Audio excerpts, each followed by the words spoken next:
Are we live? Nearly live. Good morning. We are now live. So, give me a hello if you are coming in. If you're coming in this morning, it is Tuesday already, the 9th of June. So, wanted to talk today about something I heard yesterday and comes up a lot actually, which is why is it so hard to motivate myself to exercise, even though I'm aware of the benefits. I'm aware that straight after doing it, it makes me feel so good. I feel like I have more energy. I feel that sense of achievement, feel fitter. I feel a bit more bouncy, if you like. I feel like my muscles feel a bit worked and that feels good. Like, why is it still, though, so hard to motivate myself?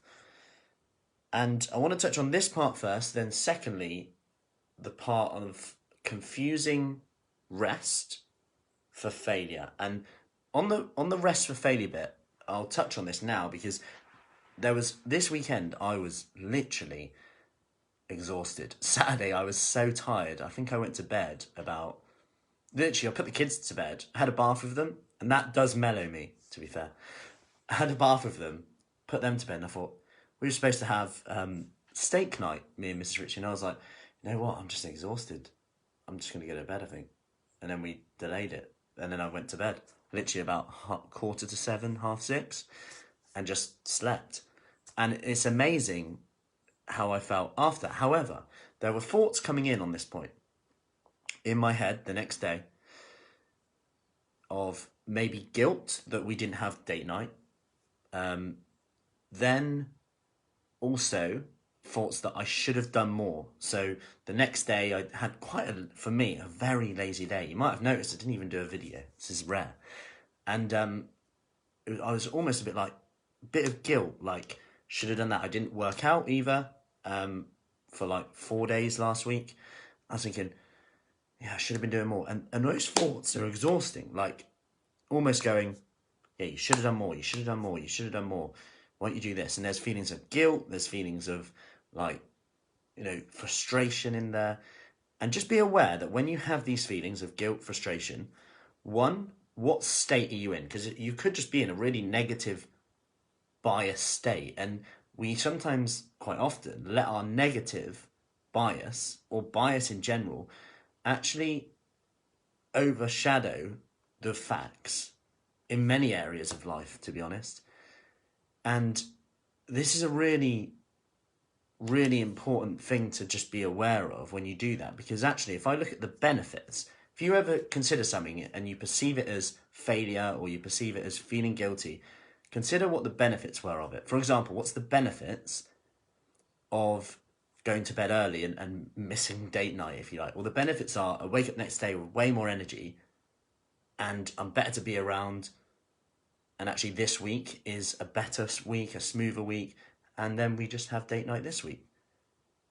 Then I can exercise more this week. And this is where it comes down to that we sometimes confuse rest for failure. So if you don't feel like doing it and you don't do it, it's like failure. And what we've got to remember is that rest does have lots of benefits, and it's actually a prerequisite for success rather than a reward. So what if you saw rest as a prerequisite for success rather than a reward? Especially when you see that sleep helps with hay fever, which will be today's blog, by the way. How you perceive food, so the more tired you are, the less sleep you have, generally the worse your hay fever symptoms, but also generally the more you perceive foods to be rewarding. So you look at food and think, oh yeah, that will make me feel better. And you perceive it to make you feel that it will make you feel better than it actually does. Okay? That's why we want more and more and more to fill that gap, and it never kind of makes us satisfied. It's like when I ask people, how many biscuits do you need to be satisfied? It's like, oh, more than 2. Okay, how many? 10.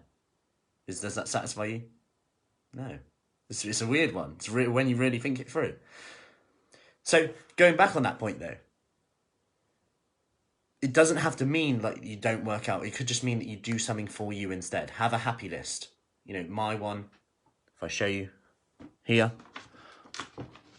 I've got like, it might be the wrong way around, yeah, but time with daughters, coffee alone, meditation, like we had last night with Caroline from Calm Quiet Space, blogging, going for a walk, reading a book, going to the beach when you can.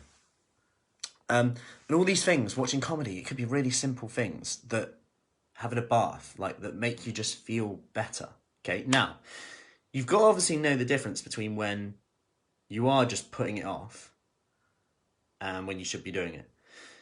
Because sometimes when we're feeling a bit low, actually exercise is the best thing we need to do. But it's the hardest thing to motivate yourself to do in that moment. But not doing it actually makes us feel worse. So how do you know this? Well, I use something called the 3-minute test. Not like that. The 3-minute test is essentially, morning Jill, is essentially where you do the exercise. Yeah, visual list is a great idea. Yeah, definitely recommend you do it, Cassie. So a 3-minute test where you do exercise for 3 minutes. Could be anything. Could be a walk, could be some squats, could be following on along with one of our workouts, whatever it is. Then, if after 3 minutes you just feel like, you know what, actually, I don't want to do it, you give yourself permission to stop and actually know that, you know what, it's probably just your body telling you that you need to rest more. Like my body was on Saturday night. And you don't judge that, because the moment you judge that, what you think about how much energy you're actually putting into, I should be doing more, I should be da-da-da, that's exhausting. More exhausting than just finishing the workout. So give yourself permission to stop after 3 minutes. If after 3 minutes you feel you want to carry on for another 3 minutes. Then make another decision. Chances are, especially if they're one of our workouts, which are either 10 minutes, 15, 20 minutes, you'll probably just do the whole thing. Worst case, you've done 3 minutes. 3 minutes is better than none. And actually, just like one of the ladies said in her free wins this week, didn't feel like doing the workouts, but did them feel better. Rachel yesterday morning said, really felt rubbish when I woke up this morning. Did our box and bums workout, feel so much better now. And it's a really tough one. I don't think that anyone's got the exact answer here to why it's so hard to motivate yourself to do something that makes you feel so good. It's a really interesting one. If you have any ideas, please post below. I think it's good to share them. However, I think that what we can do is apply the happy list. Know that in your head, rest is a prerequisite for success, not a reward. So I will rest when is like saying I will rest in imaginary time. It's got to be structured in. And this is something that I personally do struggle with too. Not perfect here at all. I love going all in and just going, I'll rest later. Till I'm like, oh my God, I am exhausted now. That's why it's so important. Since I've started meditation, I can definitely feel like maybe I'm more in control of that, in terms of I can meditate or have a bath before bed. And when I finish that, I'm like, wow, I am ready for bed now. My body has calmed down. I've come off of blue light technology, the stimulation, and my body's just gone, yeah, you are actually now ready for bed. And it's a good way for me to know, should I stay up late and do a bit more stuff, or should I just have an early night? Right, just meditate for a few minutes, even if it's deep breathing, even if it's just having a bath and just chilling out for 5 minutes, 10 minutes, 20 minutes sometimes. So, yeah, make that happy list. If you're feeling low, do one thing. Exercise, strongly to motivate yourself. Try it for 3 minutes. Give yourself permission to stop. Remember, rest, prerequisite for success, not a reward. Hope that helps. Have a great day. We are for our 6:15 session now. Then we have yoga with Bindu at 7. And then 9:30 a.m. we have our no floor, knee friendly, no squat workout. I always find that hard to say. So, hope that helps. Any questions, let me know. If you have any kind of ideas for the motivation side of it, or if you're going to do your visual list in terms of I feel happy when, and any questions, just let me know. Speak soon. Take care.